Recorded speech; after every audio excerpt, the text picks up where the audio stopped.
hello friends जय Jagannath friends आप देखुवे मुझे पनीर पकोड़ा छाणुचे आतु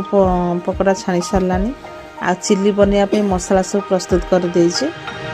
जेहेतु आज संडे थिला मो सांग कहला फीस्ट करने तेणु आम तो दीज आउ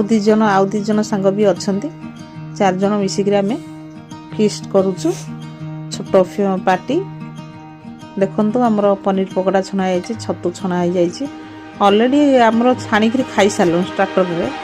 पिला माने जेहेतु आमर अच्छा से सब खाई सारे बुहाई सब नहीं खाई सारे जेहेतु मुझे चिली पनीर बनाऊँगी चिली पनीर मोर बनीगला मु आसिया पूर्व मो सांग सब पूरा अरेंजमेंट कर देइतिला पनीर कौन चिली कोबी कौन मसला मसली सब रेडी कर रखिला मु आसिल तो बनैली आमर ए चिली पनीर बना सारा चिली पनीर सहित डाली आ मिक्स भेज पापड़ टिके लास्ट खीरी मीठा रही देखो आम सब बसीगलु खावाई ये होती आमर बड़ भाई हिसाब से आम बहुत गाइड करते बहुत केयर नहीं बहुत आम भितर भल माने भाई स्नेह मनता बहुत बढ़िया माने कौन कह बड़ भाई हिसाब से बहुत बढ़िया तेणु आम इनभाइट कर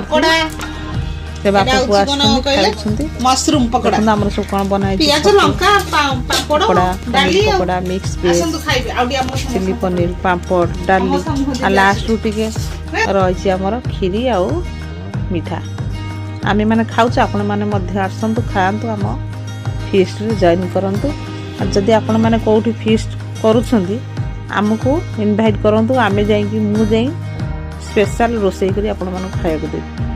आमर रेसिपी केमी आपण मैंने निश्चिंत कहे खाई सारापर टी आसिलु बुलायापी जेहेतु षंडकुदर षंड मठ पाखे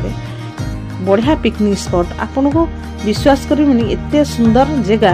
आप अजथर जा नेहरू बंगला जाटी पैसा खर्च कर माने मंडप बुकिंग कर बिना पैसा रे एत सुंदर प्लेस आपण मैंने दिने आसतु देखिए जगहटा बुलिबे एत खुशी लगुच शांति लगुच विश्वास करें ये पाखे गोटे शिव मंदिर अच्छी पानी भी सुविधा अच्छी आ बहुत लोक भी आसी पिकनिक बनई जाऊँच आज भी आम बुलुचु आज भी 10-15 जन फैमिली सह सांग सह सब पिकनिक बनाऊ फीस्ट कर खाऊ तेणु आपण मैंने आसतु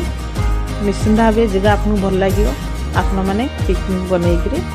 खुशी आसरे जाते कौन पे अजथर नेहरू बंगला दब